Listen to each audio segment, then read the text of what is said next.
Now, have you ever tried to understand how the mind of an alcoholic works? If you have an alcoholic in your family and you're a non-alcoholic, you're a normalized drinker, and you look back and you go, well, their choices just seem so out of whack. They just don't seem normal. I mean, it seems like the alcohol is more important than their own health, and their decision making just makes no rational sense. It seems like they would rather go to a bar than work on their relationships or their productivity. They wait till the end of the day, their work day. They can't wait to get home and drink because it's become their reward system. The weekend is another reason just to binge drink, and that's the whole purpose of the weekend. And they seem very lost and very misunderstood. It's very easy, as a non-alcoholic family member to get very reactionary, angry, frustrated, and really resentful for that person to make the decisions that they're making.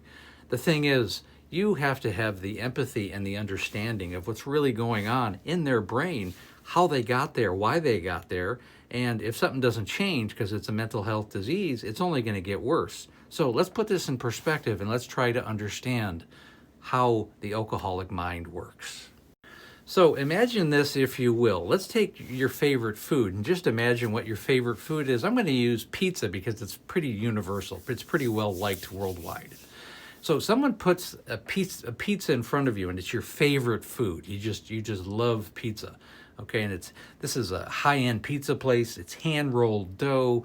It's got the sauce has been handmade by an Italian grandmother in the back. It's got meat sauce in it.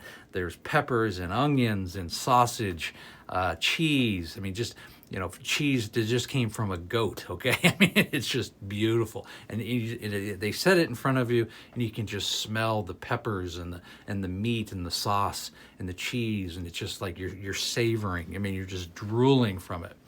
And the thing is, they set it in front of you, and they go, look, if you even think about taking a bite of this, we're going to disown you. This pizza, the reason you're eating so much pizza that it's destroying our relationship. Look what it's done to your health. You look how much weight you've gained. I mean, everything is about pizza. I mean, I want to eat something else once in a while, but you just want to eat pizza. In fact, you only eat pizza. You don't eat anything else. You don't have salad. You don't have any other kind of food, hamburgers, French fries. You don't have any Chinese food. You don't have any Mexican food. You don't have any Irish food. It's always pizza with you. In fact, there's no room for anything else. Why is that? And the reality is, if the alcoholic was really able to open up and be honest, say if they're in a rehab situation, they would sit there and say, well, the pizza is covering up the repressed emotions that I have. It's going to cover up the anxiety. It's comfort food. It makes me feel happy. It makes me feel relaxed. I'm able to come out of myself. I'm able to feel like I am who I am when I eat the pizza.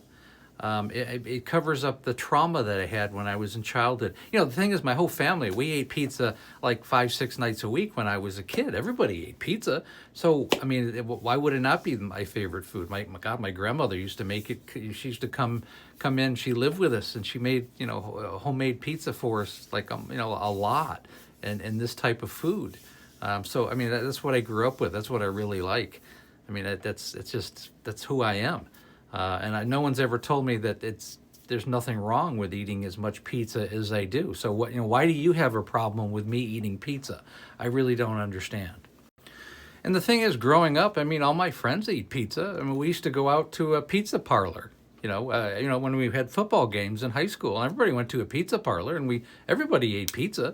I mean, nobody thought anything about it. Nobody said there was anything wrong with it, really. It was just kind of like a rite of passage to have pizza. So, I mean, that's what I grew up with. And, over time, I really, I don't know how I could live without it. It's really part of my day. It's really part of who I am. I don't know if I really want to quit.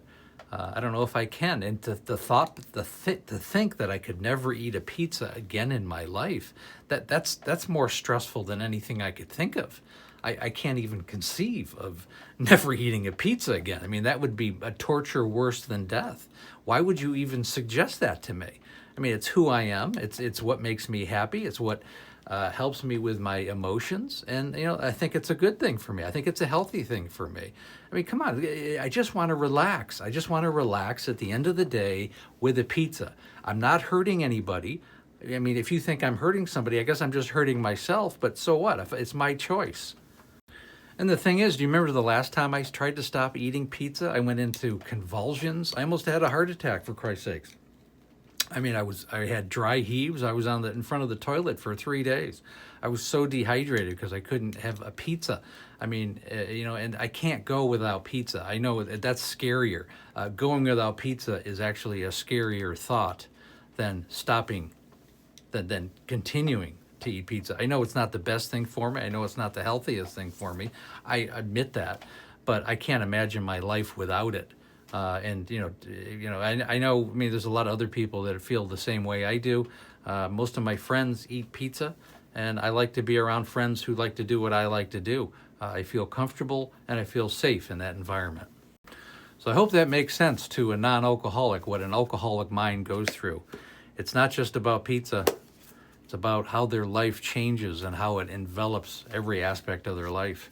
If you want to know more about how pizza affected my spouse, again, it's called Amanda, A Cautionary Tale of Alcoholism. And you could just say, Amanda, A Cautionary Tale of Pizza, if that was more relatable to you as a non-alcoholic. Again, I have the Facebook group. It's called Amanda, A Cautionary Tale of Alcoholism. Again, that's in the link tree. And the link tree, we also have set up a breakthrough call. They have a complete coaching program designed to help you and the family, alcoholic mainly. Set up a call. Make sure the alcoholic's on the call. Make sure you're there if you set up a call.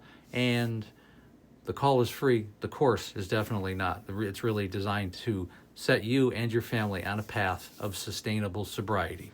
And again, thanks so much for listening.